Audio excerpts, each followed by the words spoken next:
Nature of psychology. हम सभी को खुद को समझने में और दूसरों को समझने में बहुत इंटरेस्ट होता है।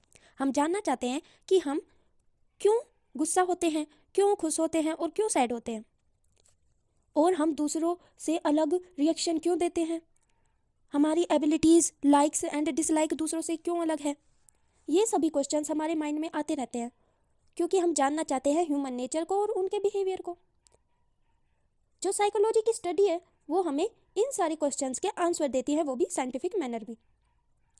और जो साइकोलॉजी है वो नर्सेज के लिए भी बहुत फ़ायदेमंद होता है क्योंकि नर्सेज है वो हमेशा लोगों के साथ काम करती है,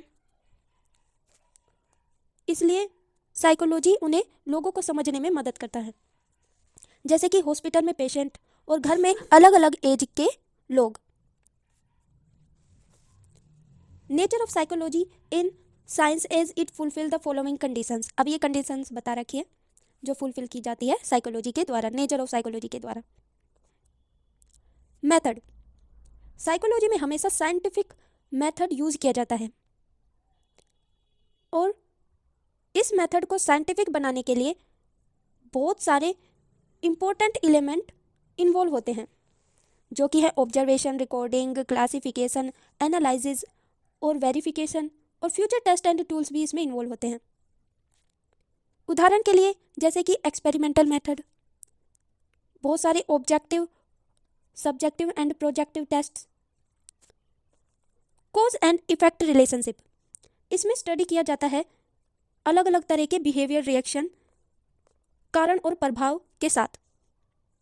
जैसे कि इंटरफेरेंस के कारण फॉरगेटिंग आई, मतलब इंटरफेरेंस दखलंदाजी के कारण हम भूल गए, और फॉरगेटिंग आई किसके साथ, इंटरफेरेंस के साथ।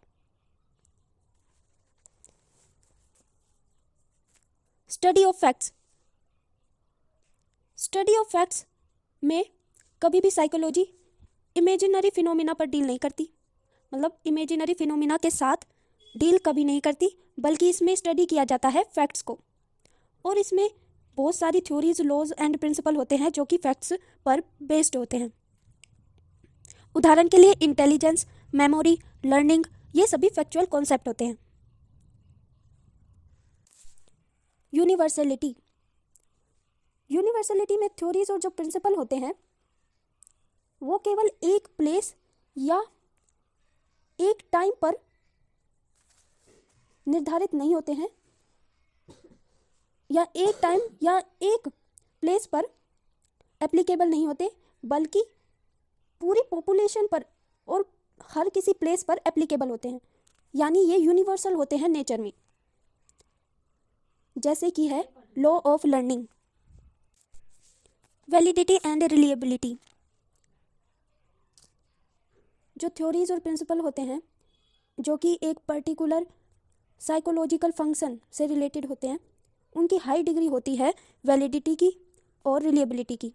जैसे कि आप ले लो इंटेलिजेंस की कुछ थ्योरी, तो आप देखेंगे कि उसके जो प्रोसेस है इंटेलिजेंस के वो वैलिड है और इनके रिजल्ट ईजिली वेरी नहीं करते, मतलब इनके रिजल्ट अलग अलग नहीं आ सकते डिफरेंट टाइम्स पर, और ये सेम रहते हैं अगर आप दूसरे मोमेंट पर इनको कंडक्ट करो तो। उदाहरण के लिए जैसे कि एक इंडिविजुअल है और उसका आईक्यू लेवल आपने चेक किया है, तो आप कुछ दिनों बाद या कुछ हफ्तों बाद या महीनों बाद देखेंगे तो उसका आईक्यू लेवल उतना ही मिलेगा। वेरिफिकेशन, अगर आपको किसी भी एक्सपेरिमेंटल स्टडी पर डाउट है साइकोलॉजी की, तो आप वेरीफाई कर सकते हैं। आप उस एक्सपेरिमेंट को रिपीट कर सकते हैं, मतलब दूसरा पर्सन भी उसको रिपीट कर सकता है उस एक्सपेरिमेंट को, और जो इसकी स्टडीज़ होती है वो डिस्क्राइब करती है, एक्सपेरिमेंटल कंडीशंस के साथ डिस्क्राइब्ड होती है ये, और इसको वेरीफाई कोई और पर्सन भी कर सकता है लेकिन सेम कंडीशन में। स्टेटिस्टिकल एनालिसिस, जब हम साइकोलॉजी की स्टडी पर फोकस करते हैं तो हम जो बिहेवियर करते हैं वो मेजरेबल होते हैं, इससे हमें डाटा मिलता है जिसे हम एनालाइज करते हैं और फिर उसे स्टैटिस्टिकल टेक्निक में अप्लाई करते हैं। प्रेडिक्टेबिलिटी प्रिडिक्टेबिलिटी में जो थ्योरीज और प्रिंसिपल होते हैं उनके कारण हम किसी का भी बिहेवियर जान सकते हैं या प्रिडिक्ट कर सकते हैं। जैसे कि एक पर्सन है जिसका बहुत हाई आईक्यू लेवल है, तो उसके चांसेस भी ज़्यादा हैं सक्सेस पाने में। तो ये हमने प्रिडिक्ट कर दिया उसका फ्यूचर।